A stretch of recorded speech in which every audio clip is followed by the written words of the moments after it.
Abend, sehr geehrte Damen und Herren, sehr geehrte Kolleginnen und Kollegen.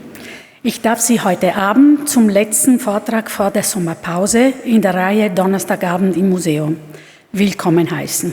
Also der Vortrag bildet zugleich den Abschluss der Veranstaltungsreihe im Rahmenprogramm der Sonderausstellung Arcimboldo Bassano Bruegel, die Zeiten der Natur. Zu Gast ist Giulia Zaccariotto, die ich Ihnen gerne vorstellen möchte. Sie ist Kuratorin der Sammlungen für Skulptur und dekorative Kunst an der Accademia Carrara in Bergamo und Lehrbeauftragte für Kunstgeschichte Renaissance an der Universität Ca' Foscari in Venedig. Nach dem Masterstudium an der Universität Mailand promovierte sie an der Scuola Normale Superiore in Pisa mit einer Forschung, die sich mit der Biografie des Medailleurs und Graveurs Camelio in Venedig befasst. Von Bedeutung ist dabei der dokumentarische Einblick in den Kontext der Goldschmiede von Rialto, ihre Scuole Grandi und die Beziehung zu Jacopo de Barbari sowie zur Porträtmalerei der Bellini-Werkstatt. Mit Stipendien am Getty Research Institute in Los Angeles und am Harvard Center for Renaissance Studies in der Villa Itati vertiefte sie ihre Forschungsthemen und untersuchte den Prozess der Erforschung von Skulpturen mit dem Tastsinn. In jüngerer Zeit hat sie ihr Interesse jedoch auf umfassendere Themen der venezianischen Kunst des 15. und 16. Jahrhunderts gelenkt, insbesondere auf handschriftlichen Quellen, Skulpturen und Gemälde von Mantegna bis Tizian, Palma il Vecchio und Giorgione. Im Mittelpunkt des heutigen Vortrags steht die jüngste Entdeckung eines in der Biblioteca Marciana in Venedig aufbewahrten Manuskripts. Demnach befand sich unter Giorgiones Gemälde Die drei Philosophen in der Renaissance eine lateinische Inschrift, die dem klassischen Text Elegie an Mäzenas entnommen war. Diese und viele weitere Informationen über Kunstwerke sind in einer Sammlung lateinischer Texte enthalten, die von Marino Sanudo, dem berühmtesten Chronisten der Republik Venedig, verfasst wurden. Diese Texte stellen eine bedeutende Quelle für das Verständnis der Wahrnehmung von Gemälden und Skulpturen in Venedig im 15. und 16. Jahrhundert dar. Die Entdeckung wirft ein neues Blick auf die Beziehung zwischen Bildern und klassischen Texten, zwischen dem mutmaßlichen Auftraggeber des Gemäldes, dem venezianischen Patrizier Taddeo Contarini, und denjenigen, die sein Haus und seine Sammlung frequentierten, sowie zwischen Giorgiones Werk und wissenschaftlicher Abhandlungen über die Vermessung von Erde und Himmel. Wir sind alle sehr gespannt auf diesen Vortrag. Giulia, please come. Floor is yours.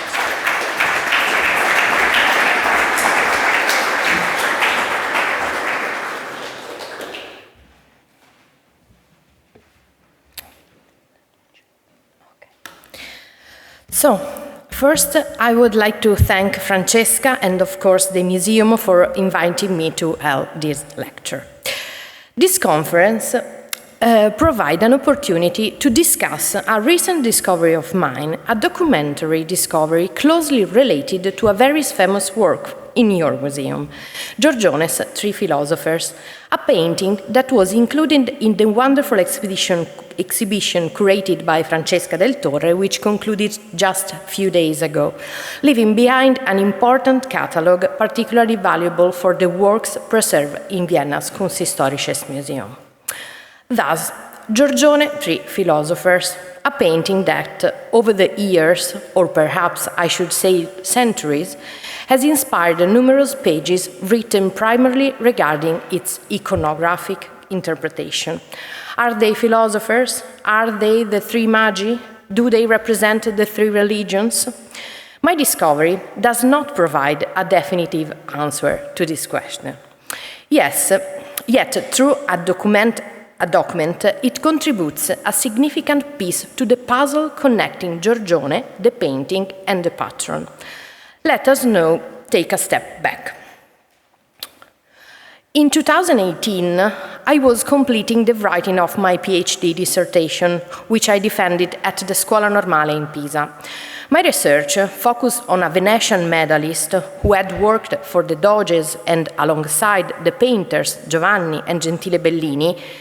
It is thanks to this medalist, for example, that we know the true likeness of Giovanni Bellini, which appear in your museum, both painting and sculpture.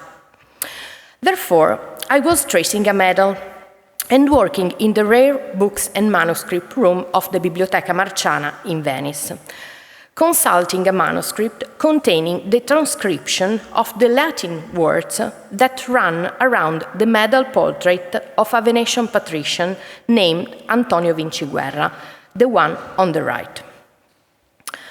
Flipping through the pages of this manuscript, I immediately realized that the information contained within it was significant because I was reading a volume of 140 pages, recto and verso, thus 2,080 in total, in which a copyist had transcribed Latin inscription found on works of art in the city of Venice. My interest in the manuscript further increased when the librarian of the Marciana, who now is the director of the Biblioteca Nazionale Centrale in Florence, recognized on the pages the handwriting of Marino Sanudo, an author who represents a fundamental source for Venetian history during Renaissance. Marin Sanudo, who lived between 1466 and 1537, is famous for leaving behind many handwritten pages, among which the best known are certainly his diaries, a daily account of everything that happened in the city of Venice between 1496 and 1533, recording events, people, occurrences, and meetings of every kind. It remains an essential source even today for reconstructing the history of the Serenissima Republic. The fact that the handwriting of the Marciana manuscript I was studying belonged to Marin Sanudo not only established a chronology ending by 1537, but especially guaranteed unquestionable authenticity and certainly that the pages contained first-hand information, things seen or experienced by the diarist himself. This hypothesis became reality when, among the pages, I found mentions of artwork still in existence today and still bearing the Latin inscriptions Sanudo has transcribed in his volume.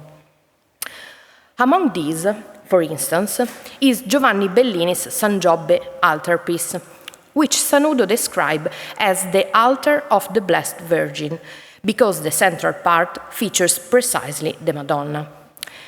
It was present in the church of San Giobbe, and Sanudo transcribed the Latin words present on the fake mosaic apse painted by the artist.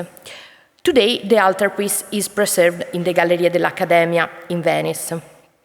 As some of you may have noticed, there is a small discrepancy between the painting and the transcription in the words Virginei and Regina, common errors made by Sanudo due to his limited proficiency in Latin. We should also keep in mind that Sanudo, in this case, as in many others, does not mention the painter's name, Giovanni Bellini, because his interest was related only to the Latin inscription and not to compiling a list of works and artists. The second artwork that confirmed to me the manuscript accuracy is another painting by Giovanni Bellini, the triptych in the church of Santa Maria Gloriosa dei Frari. The work remains in its original location, in the church sacristy, where Franceschina Tron Pesaro had commissioned it in honor of her family, who were buried in that place. Here, too, Sanudo transcribed the Latin phrase Bellini painted on the dome gold background and proceeded with a location indication in red letters in Sagrestia Fratrum Minorum, in the sacristy of Friars Minor, the Franciscan order which has governed the church since its foundation. Once again, the artist's name is not mentioned, only the inscription and its location. The works proceeded with a decisively significant discovery concerning Andrea Mantegna's St. Mark, a very fragile canvas preserved at the Stadel Museum in Frankfurt.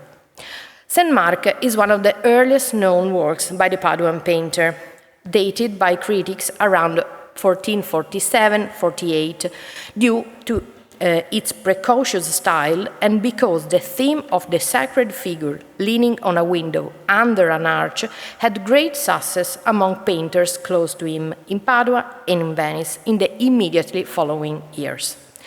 However, neither the ancient location nor the commissioner of the painting was known.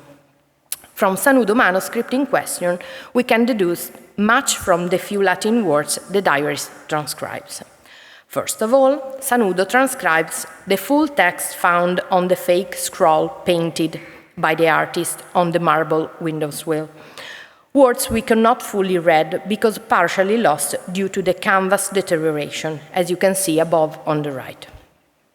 The manuscript allows us to read Subtus Sancti Marci Andreae Mantegnae, thus under the St. Mark by Andrea Mantegna, and the Latin text further declares the Venetian Senate, Venetum Senatus, as the work's patron. It is important to note that the artist's name is mentioned here, possibly emphasized because Sanudo also transcribed the signature, perhaps to underline the authorship present in the inscription. Beside the information about Senate patronage at the beginning of the page, we learn also that this painting and other images, painting or sculpture, were located inside a grammar school in Piazza San Marco. Historical data tell us that precisely in 1446, the Senate established a grammar school, an high school for teenagers, to educate young people for future government work. And this school was indeed located under the arcades of Piazza San Marco. Thus, the manuscript informs us that this canvas by Mantegna was commissioned by the Senate, specifically to decorate the grammar school shortly after 1446, and, importantly, was placed in a public location visible to everyone, ordinary citizens and artists alike, who visited to witness the innovation of the half-length saint inserted beneath a Renaissance arch invented by the painter. These are only a few of the cases I have examined thus far, but I'm confident that the complete study of the manuscript and the critical edition I am preparing will yield additionally fascinating insights into Venetian Renaissance artworks, paintings, and sculptures. Let's now turn to our Giorgione painting, about which I have written in my recent book. Concerning the early history of the painting, we are fortunately informed by another extremely important figure for Venetian Renaissance art, namely Marcantonio Michiel. He was a patrician who, during the first half of the 16th century, visited many homes of Venetians, some more famous than others, and transcribed into a manuscript, also preserved at the Biblioteca Marciana, valuable information about the collection of ancient and modern artworks housed in these residences. The manuscript remained completely unpublished until the 19th century, when Abbot Jacopo Morelli, the librarian at the Marciana, brought it to press, creating a first critical edition and attempting to reconstruct the whereabouts of the artwork cited by Michiel. Among the houses visited by Michiel was also that of the patrician Taddeo Contarini, visited in 1525, as we know from the date written above the list. In the house, Marcantonio recorded many artworks by various painters, contemporary or earlier, among which at least 3 works must certainly be mentioned. The St. Francis in the Desert by Giovanni Bellini, now at the Frick Collection in New York, The Three Girls by Palma il Vecchio, now at the Gemalde Gallerie in Dresden, The Three Philosophers by Giorgione, whose current location is well known to you. Regarding Giorgione's canvas, it must be remembered that it was precisely Marcantonio Michiel who gave the work its title, as the moment when he described the painting. That is, I translate, the oil painting with the three philosophers in the landscape, two standing and one seated, contemplating the sun's rays, with that fictive rock painted so well. It was begun by Giorgione and finished by Sebastiano del Piombo. Thus, the Three Philosophers, the name by which we know it, originate precisely from Michiel's note of 1525. The history of the painting in the years following Michiel's visit is relatively well known. It remained in the home of Taddeo Contarini and then his heirs until 1636, when we find it with the merchant Bartolomeo della Nave. From there, it was sold to James Hamilton in 1638 and finally to Archduke Leopold Wilhelm of Austria in 1659. From that moment onwards, it has remained in the Viennese collection. In the Sanudo manuscript, from which we began, however, at a precise point in the transcription appears Subtus tres philosophi vivitur ingenio cetera mortis erunt, which indicates that beneath the three philosophers there was a Latin inscription, as we will examine soon. Moreover, thanks to some chronological data contained within the manuscript, which this is not the occasion to discuss, I managed to determine that these pages were likely written around 1520, thus fully 5 years before Michiel's recorded information. I immediately wondered whether these three philosophers could indeed be those painted by Giorgione, or whether they might be different figures.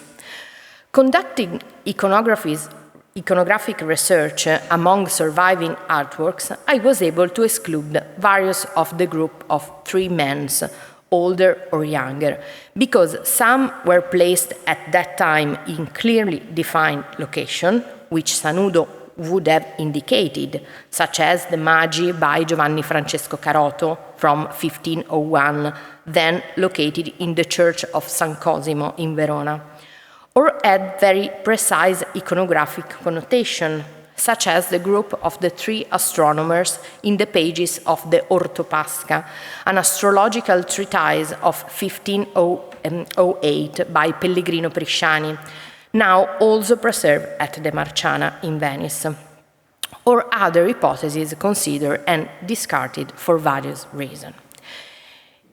It could indeed have been Giorgione's painting, which, when Sanudo wrote in 1520, was located in Taddeo Contarini's home.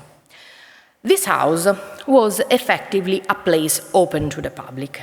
Not public in the modern sense, but public means the educated friends and acquaintances of the wealthy merchants, a public that included Marcantonio Michiel, but could also certainly include Marin Sanudo, a man whom everyone in Venice knew, given that for many years he had been gathering information to include in his diaries.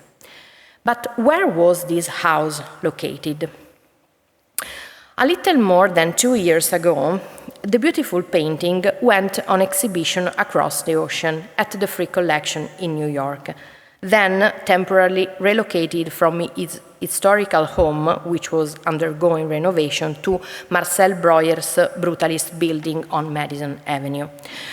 The exhibition consisted only of one lone, Your Giorgione, but aimed to reunite in with its companion pieces, Bellini St. Francis, a panel painting of almost identical dimensions, which in 16th century Venice was in the same collection, the very house of Taddeo Contarini. The small exhibition, despite its modest size, was of great impact for the comparison between the two works, and the reconstruction of their original context. It provided an opportunity for Xavier Salomon, then curator of the American Museum and recently appointed director of Lisbon Museum, to re-examine Michiel manuscript and the archival records of the Contarini family, discovering exactly which palace Taddeo Contarino lived with his wife and children, and the fact that the building was next to that of his brother-in-law, Andrea Vendramin, another extraordinary Venetian collector of painting, including Giorgione's Tempest.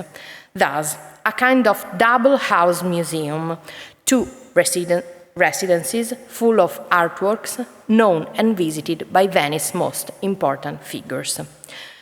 But let us return to Sanudo and his visit to Contarini's house. Sanudo writes that beneath the three philosophers there was a Latin inscription. But what does beneath mean? In the cases previously examined, beneath could mean in the lower part of the painting, as in the case of Mantegna, or the Bellini Pietà in Milan in the Pinacoteca di Brera, for example. But it could also indicate that the inscription was placed on the frame, at the bottom, as shown, for instance, by two different works, the Jacopo Sansovino Madonna of the Arsenal, a sculpture still in Venice, or Filippino Lippi Badia altarpiece in Florence. Not to mention that inscription could also be found on walls, as Carpaccio often depicted in his paintings, inserted within frames or decorative plaque hung on walls, intended to convey a message, as demonstrated by the painting from the cycle of the Scuola degli Albanesi of Venice, now in my museum in Bergamo. These images introduce us to a world still relatively unexplored, but fundamental to the Italian and Venetian Renaissance, the relationship between images and words. Images were frequently accompanied by inscription in Italian vernacular, Latin, or other languages, aimed at better explaining and conveying their meanings. In Venice, the preeminent place for this coexistence of images and words is undoubtedly the medieval Basilica Marciana, where even today the mosaics in the domes bear Latin inscription explaining the scenes. Venetians were accustomed to these and often replicated them as captions above, below, or within sacred or secular images. A final example, the fragments of Alvise Vivarini Polyptych, of Antonio Vivarini Polyptych of Santa Monica, divided between museums in Bergamo and Venice, where inscriptions were placed beneath the scenes to explain them. Why have we lost them in many cases? Because they were located on the frames, and especially in the case of paintings from private collection, the frames were replaced according to changing tastes, thereby completely losing the inscriptions that were painted on them. There are indeed very rare cases in which these have been preserved, such as the Florentine case, because the panel has never moved from the church for which it was created. But where could the inscription have been located on Giorgione's painting of the three philosophers, given that there is no trace of these Latin words today? Is it possible that the phrase was originally on the canvas, in the part that was cut at some point of its history? Let's start with this painting by David Teniers, preserved in this museum, depicting the collection of paintings owned by Leopold Willem when they were still in Brussels. Near the top, almost in the center of the canvas, we also see Giorgione painting. If we cut it out from the Teniers painting and just juxtapose it with Giorgione's canvas, we clearly realize that after 1651, the date of Teniers' canvas, Giorgione's painting was cut on the left side. It has been estimated that this cut involved at least 17 centimeters of the canvas. And if you look closely, you will notice that at the bottom left, barely visible against the dark color, there is a brush stroke of white, perhaps depicting a cartouche, a piece of paper, bearing the inscription, not unlike Mantegna and Bellini previously mentioned. Indeed, Giorgione also used such devices as seen, for example, in La Vecchia at the Galleria dell'Accademia in Venice, with his cartouche reading Col tempo, with time. If the inscription was indeed on that cartouche, it would have been lost when the canvas was cut. Perhaps it was specifically cut to remove that inscription, which no longer pleased the collector, perhaps. Another possibility to consider is that the inscription might have been on the frame, at the bottom, thus under subtus, the painting, as in the Florentine case mentioned earlier. Another painting by Teniers, depicting the Archduke's collection, clearly shown that almost all paintings were stripped off their original frames during a new reframing campaign, likely ordered by the Archduke.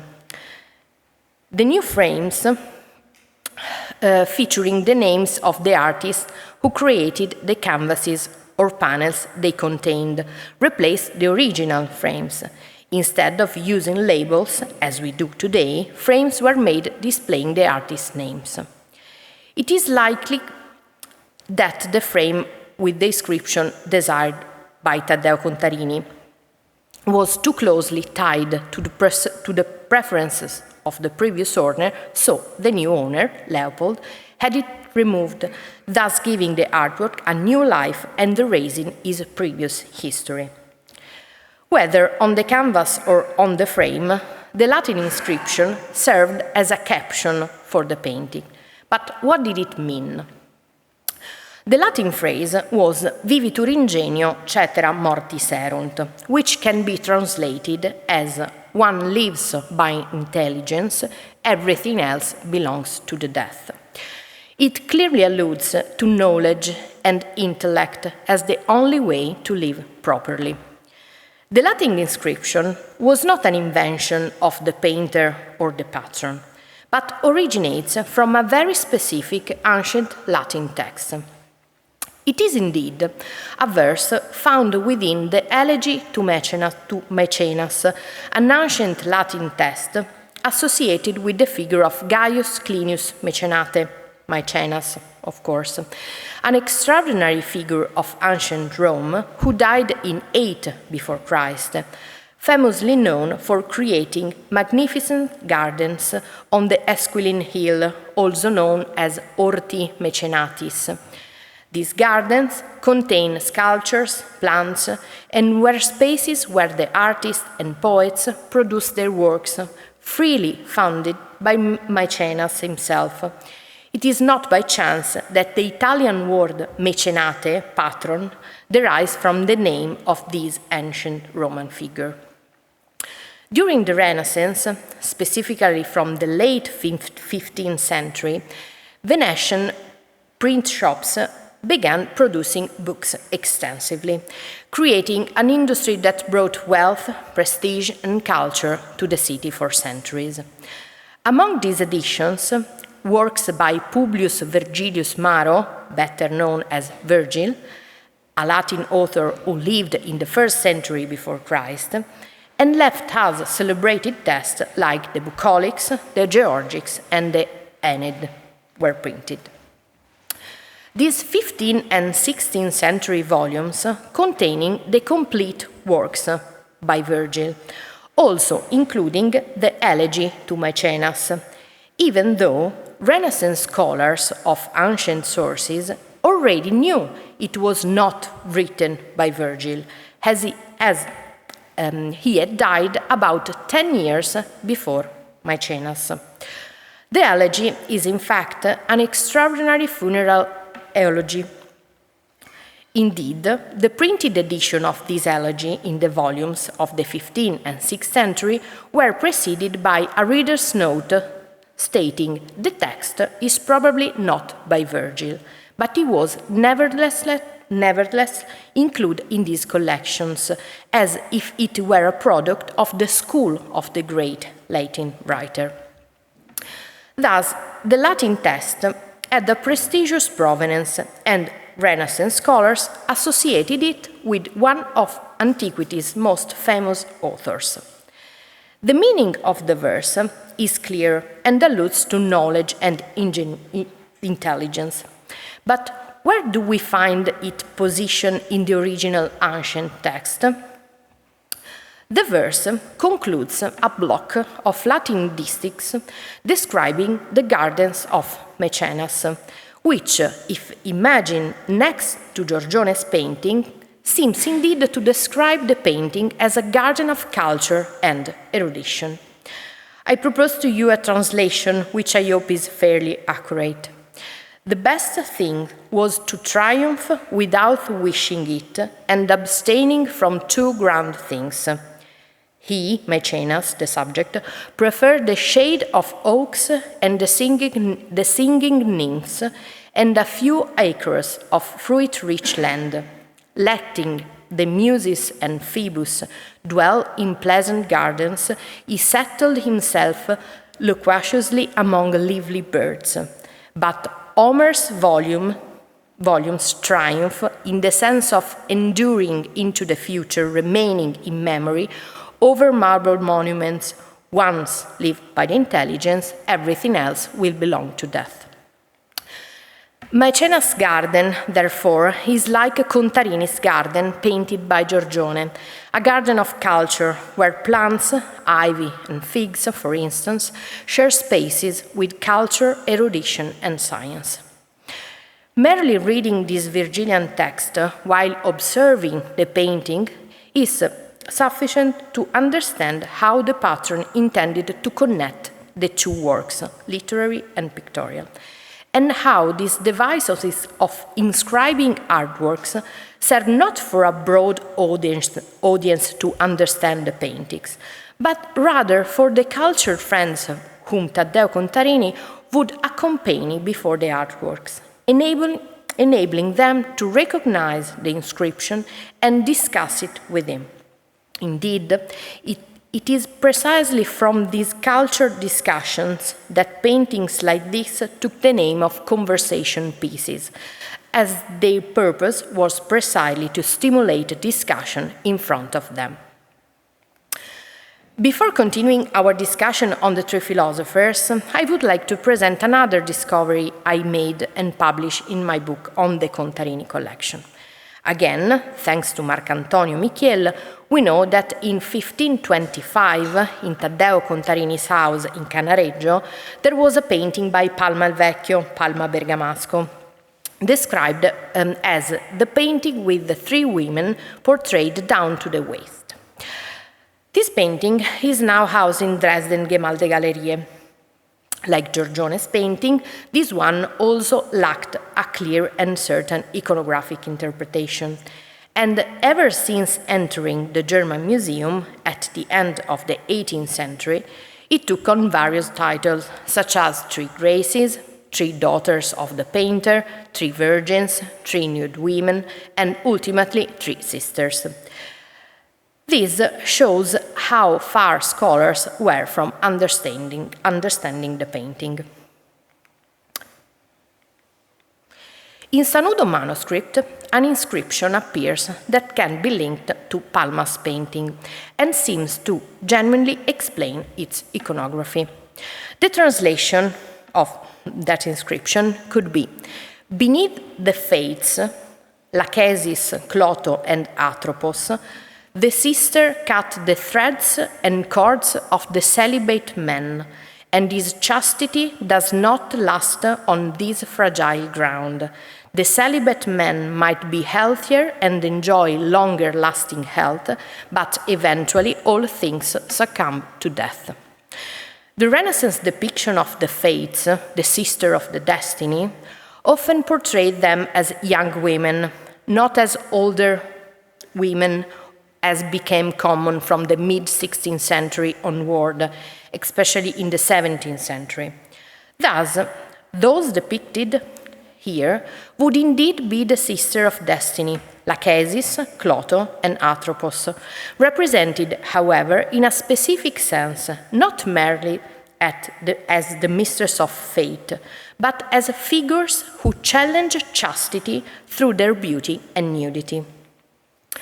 This connection between the fates and chastity was already a significant theme since the Middle Ages, notably featured in Petrarch's Triumphs, where the sisters of destiny are precisely those who crush chastity, as can be seen in this illustrated manuscript preserved at the Bibliothèque Nationale de France in Paris. Indeed, the Latin text, Sanudo transcribe, is nothing but the Latin translation of Petrarch's Italian text of the Triumphs. Therefore, in this case too, Taddeo Contarini's choice of a difficult-to-interpret iconography is explained by the Latin inscription placed beneath the painting, serving to clarify the artwork and facilitate discussions among his learned friends.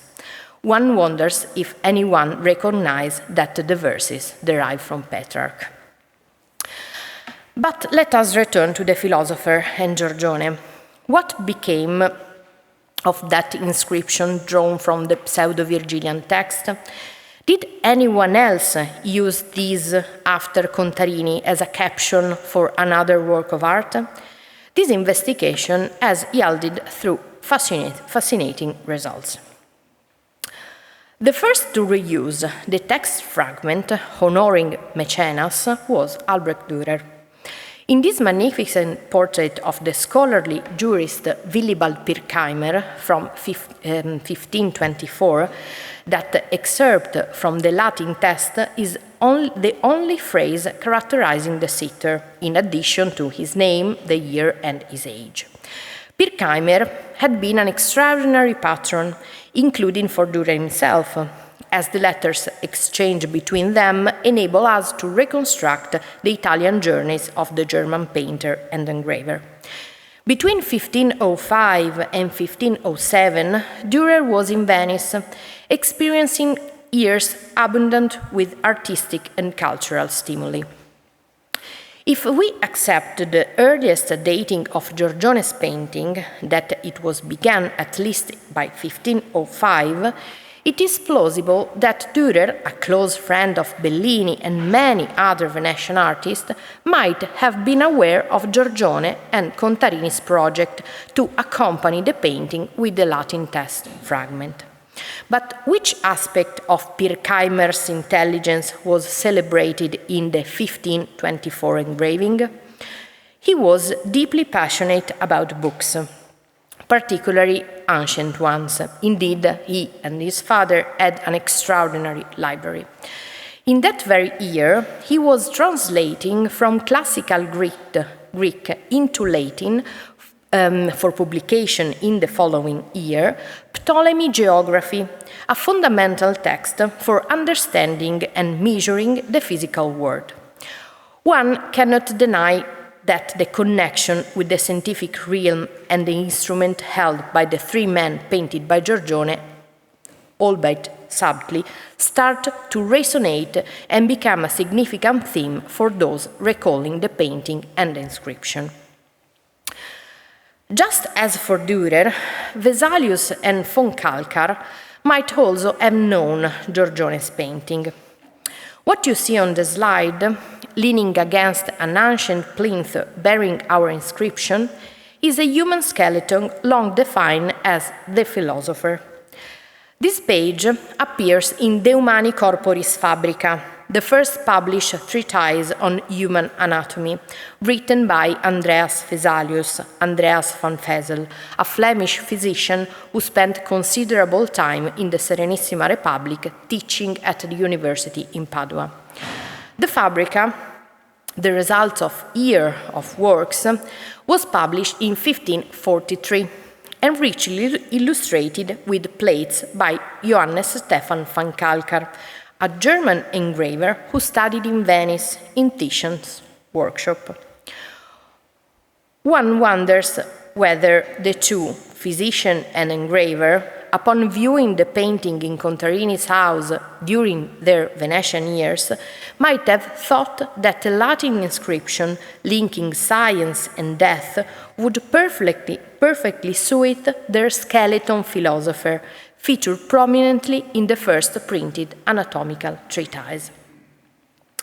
Only 4 years later, the inscription reappears, once again linked to science, this time in a treatise dedicated to architecture. In 1547, Walter Hermann Rieff translated into German Vitruvius' treatise on architecture, previously available only in Latin, illustrating it with engravings by Peter Flottner, an artist trained in Italy and familiar with Venice. In the volume, the Latin inscription from which we began becomes the title positioned above a complex illustration depicting a child on a plinth surrounded by scientific and craft tools. The child symbolizes mathematics due to the surrounding measurement instrument, but also poverty, paupertas, illustrated by wings held aloft, a metaphor for intelligence attempting to fly, but weighted down by the stone held in the other hand, the poverty instead. This notion of paupertas is explained by Hermann Rieff's personal circumstances, has lamented lacking the economic possibilities enjoyed by the wealthy Vesalius for his book.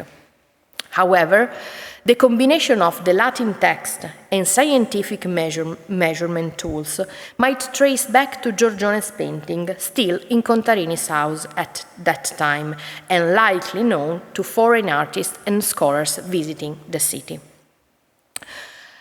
The subsequent step and definitive linking of the inscription, the painting, and the scientific measurement tools occurred by the century's end. In 1598, the Danish astronomer Tycho Brahe in Danish, published in Hamburg his treatise Astronomiae Instaurate Mechanica, in which he detailed the shape, use, and function of numerous scientific instruments for measuring Earth and heaven.